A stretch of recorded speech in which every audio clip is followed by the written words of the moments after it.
Lauren Graham, Kelly Bishop, and Scott Peterson are here. Patterson. Oh, Patterson. That's okay. Well, you know what? I'm distracted, and let me tell you why. Alexis, where is she? Stuck in traffic, I hear. Okay, so we're going to have a little suspense. We're going to see if she shows during the interview. Okay. All right. So there was so much secrecy about this. There's so much anticipation. When it finally was released on Netflix, I don't know if this, I mean, did it feel like giving birth at all? You would know. It just felt like a relief to finally be able to talk about it and share it with people. We were so excited when we did it, and we've been asked about it for so many years that finally to have it out there is really fun. It's 4 90-minute episodes, so it follows the 4 seasons of a year, and there's a lot of closure and finding out where are they now. What's the reaction been? I've gotten some nice emails, some nice texting. I'm not a social media person, so I don't know what's going on with them, but I'm sure they're just wildly exciting. Yeah, everybody's liking it. I've only seen 2, so I'm waiting to see the other 2. You didn't binge watch over the weekend? To me, binge watching is 1 each night. Yes. That is huge. Okay, that's it. Okay, take me back. First day, it's been 9 years. You go back to the set. Who cried? Was it you, Scott? I cried a little bit. Yeah. I cried because I didn't feel like the guy, so I had to take a little walk around Stars Hollow to get the character back. That's interesting. So Yeah. It wasn't like slipping on an old pair of jeans that still fit. No. How'd you no. get into it? I sat in the gazebo and relived some of our most tender moments. By yourself? No, I imagined that we were there and you know, we're having our kisses and our picnics and our nice little situations. And I went back in the diner and I thought, okay, I'm ready to go. You're like, I'm him. I'm back. Yeah, this is as good as it's going to get. Here you go. At the heart of this is really, it's a moms and daughters story. And when we see this as the actual passage of time, so does that mean the dynamic changes? Has everybody healed and evolved? Not at the beginning, but I do think the part of the journey in these 4 episodes is a journey of healing. We've lost our dad and husband respectively, and so that gives the show kind of an emotional depth that I think is appropriate for 10 years later. And you guys really felt that. I mean, he was your partner. Oh, yeah. Your TV husband, but your partner for all those seasons. He was my TV husband. He was my set buddy, occasionally a drinking buddy, and we emailed, and I absolutely loved him, and I knew he loved the show, and he would have been absolutely thrilled to do this. So that was yeah.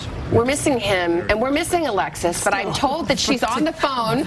Alexis, are you there?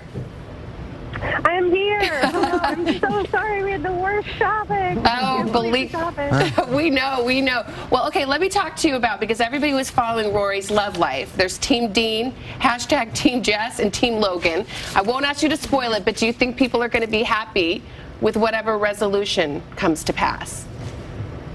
I really hope people are happy. I hope they enjoy the journey that Rory takes with these episodes. You know, all of her past loves appear, of course, so you get some sort of closure, if not the type of closure you might crave. There is, I think, a question answered, so that's something. Question answered, but I wonder, question posed. Now, one of the most interesting things about this series Yes, absolutely. Yes, as I turn back to the cast here in the studio, the creator knew at the beginning, when she wrote the first episode, she knew the last 4 words that she wanted in the final episode. And we get those 4 words. And they are, just kidding. But I heard we have a lot of Gilmore Girl fanatics on our show, and some of them felt like the 4 words just introduced new questions. I did not know the 4 words until halfway through filming this iteration of the series, and I too was like, huh, really?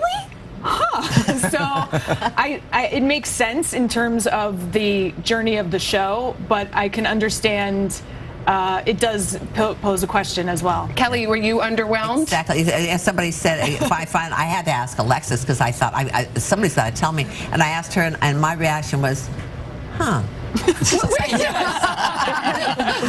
Points for honesty. Okay, yeah. It's like, well, it is intriguing. Yeah. Yeah. What did you think? Well, I had submitted some ideas to Andrew and Dan, which were summarily rejected. Well, weren't they all kind of Luke-oriented? No, not at all. I had no agenda.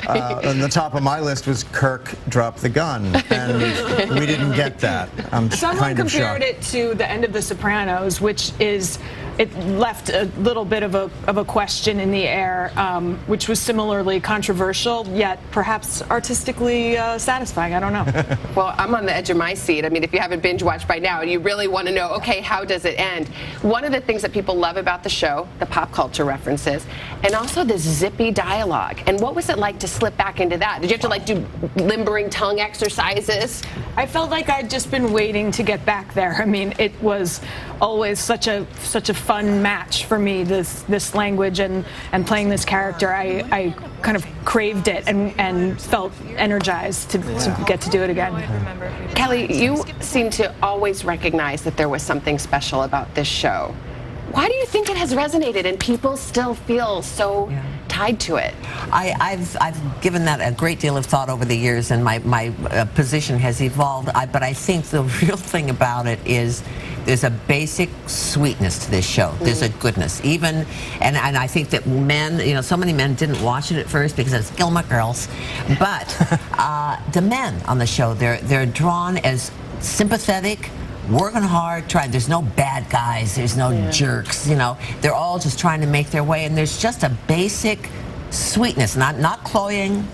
There's, and I always think of that when I see the two women sitting in the diner through the window with Carole King singing and seeing that, and I go, nice. Feels That's real. Nice. Real relationship. Feels good. By the way, Alexis, I know that traffic on the West Side Highway, so we'll see you for Hoda and Kathy Lee tomorrow. Thank you so much for being here.